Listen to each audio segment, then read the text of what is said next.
what's going on. Here with more, House Judiciary Committee Chairman Jim Jordan and House Intelligence Committee Chair Mike Turner. Jim Jordan, let's talk about this. First of all, they were organized by Wink and Tony Blinken.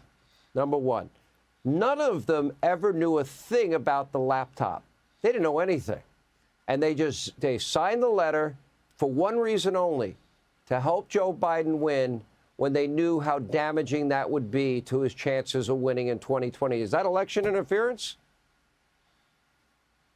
Blinken calls Morell. Everyone knew Morell wanted to be the CIA director in the Biden administration. Morell organizes the statement that 51 people signed. When he sends out the statement, he says, this is so Joe Biden will have a talking point against Trump during the upcoming debate. After the debate, Joe Biden's campaign chairman, Steve Ricchetti, calls Morell and thanks him. But, Sean, now we've learned three new additional facts. First, the letter was actually reviewed by the top people at the CIA, either Director Haspel or Deputy Director Bishop. We deposed the chief operating officer, Andrew McCradis. He said, I took it to one of those two individuals. They reviewed it. Second, what you pointed out, agents looked at this and said, this is not what the CIA should be doing. This is a bad look for the CIA. This is all political. And third, some of the people who signed it, like Mike Morell, were actually on contract with the CIA when they signed it. That's how bad, that's how political this was. And to your final point, this is something our government had for a year. They had the laptop, and they knew it wasn't hacked by Russia. And we know that the FBI had verified its authenticity in March of 2020, Congressman Turner. Yep. And they were out there pre-bunking it with all big tech, and that ended up getting that very real laptop story by the New York Post censored nationwide. And poll shows that, in fact, had they not done that, Donald Trump would have won that election if the American people knew the truth. Absolutely. Well, the House Intelligence Committee got these emails that showed that the manner in which this was presented, and that we now know from the joint depositions that Jim's committee and my committee held, that these individuals openly were talking about doing this letter solely to help Biden in his debate. Now, what that means is we now all know that we saw Biden stand there in the middle of his debate and lie to the American public, because he knew, of course, it wasn't Russian disinformation.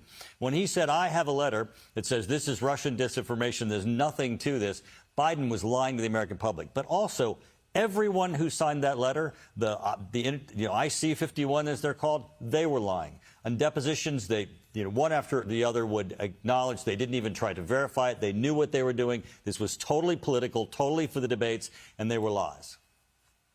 Okay. Any possible consequences, Jim Jordan? Well, we'll look at legislation relative to their security clearances and what they can do if they're going to maintain that security clearance. We're working with Chairman Turner and his committee on that. But I think it's real important to understand, Sean, this happened 15 days before the most important election we have. 15 days before an election, 51 former intel officials sign a statement with their former titles by their name, a statement that was prompted by the Biden campaign, a statement signed by some who were on contract with the CIA, a statement that agents at the CIA knew they shouldn't be involved in, about a laptop our government had for a year and knew wasn't hacked by Russia. That all happened 15 days before an election, which raises one fundamental question. What are they going to try this time?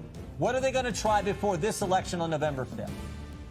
And remember, Joe lied about the laptop, and that laptop implicates him as the big guy, 10% for him, and 50% of Hunter's income goes to Pops, and Hunter was paying for Pops' home repairs.